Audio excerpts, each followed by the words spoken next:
On termine maintenant avec la fonction périodique. Donc, qu'est-ce qu'une fonction périodique? C'est une fonction qui se répète. Donc, on a un cycle, un motif, qui se répète à l'infini. Donc, si on prend l'exemple suivant, on a l'oscillation d'une masse en fonction du temps. Vous avez remarqué, là, dans le fond, que c'est un pattern qui se répète. Excusez l'anglicisme. Donc, ici, je vais aller encadrer le motif, le premier motif. Donc, le premier motif, c'est celui-là ici. Et vous remarquerez qu'il se répète par la suite.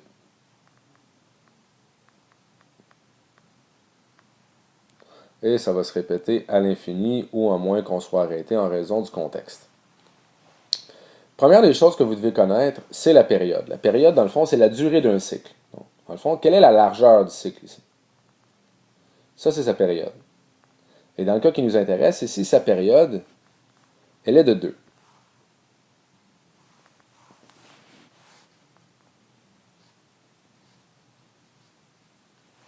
À quoi ça nous sert, cette période-là?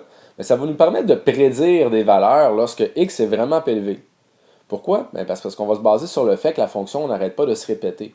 Donc, on est tout le temps capable de revenir au premier cycle pour aller identifier quelle serait la valeur de y en fonction du x qu'on vient de nous donner. Comment est-ce qu'on peut faire ça? Disons par exemple que je veux savoir, moi, après 203 secondes, je suis rendu à quelle position?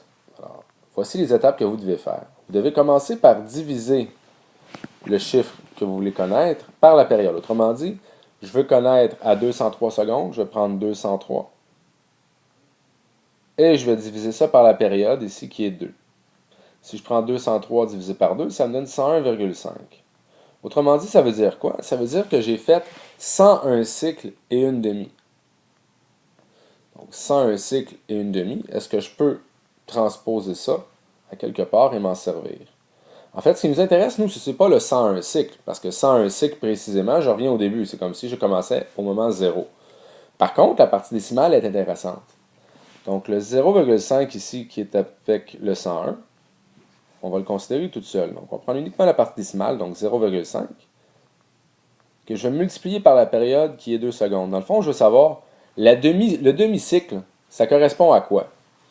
Bien, 0,5 fois 2 secondes, donc le demi d'un cycle, bien, dans le fond, manifestement, ici, c'est 1 seconde.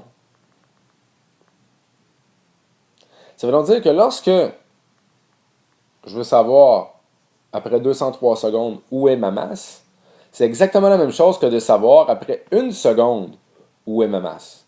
À 1 seconde et à 203 secondes, on va être exactement au même endroit sur notre graphique, en fait, en ce qui concerne la variable dépendante. Donc, les deux vont avoir la même variable dépendante. Ils sont dans la même position dans un cycle. Alors, on va aller dans notre graphique, on va aller savoir maintenant à 1 seconde, c'est égal à combien? Après 1 seconde, je suis situé à... Attends, on va surligner ça pour que ce soit un peu plus évident. À 1 seconde, je suis vis-à-vis le 4. Donc, on sait que f de 1, la fonction de 1, c'est 4.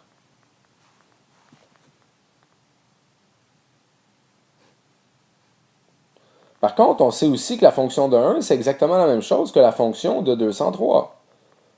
On a fait le calcul précédemment. Donc, si je veux savoir après 203 secondes, je suis situé où? Bien, je suis situé à 4 cm.